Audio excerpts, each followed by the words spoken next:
দপ্তর ঘেরাও করলেন।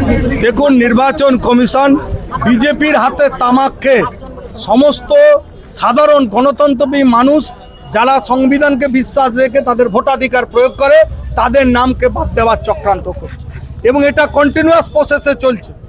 যারা নির্বাচনের সম্বন্ধে গুণাক্ষরে কিছু জানে না তাদের পশ্চিমবঙ্গে পাঠিয়েছে এবং তারা একচ্ছত্রভাবে বিজেপির অঙ্গুলিলনে সাধারণ জনগণের নামকে কাটছে। প্রায় 50 লক্ষের উপর নাম ইতিমধ্যে তারা কেটেছে লজিক্যাল ডিসক্রিপেন্সির নামে এবং বিভিন্নভাবে চট্টোপাধ্যায়, চ্যাটার্জি, ব্যানার্জি, বন্দ্যোপাধ্যায়ের মধ্যে তারা গুলিয়ে ফেলছে। সাধারণ আপনারা জানেন বিয়ের আগে আমাদের কারুর কুমারী থাকে, বিয়ের পর তার বিবি বা অন্য কিছু তার পদবি যোগ হয়, সেই নামগুলোকেও কাটছে এবং একটা বিশৃঙ্খল পরিস্থিতির সৃষ্টি করতে চাইছে।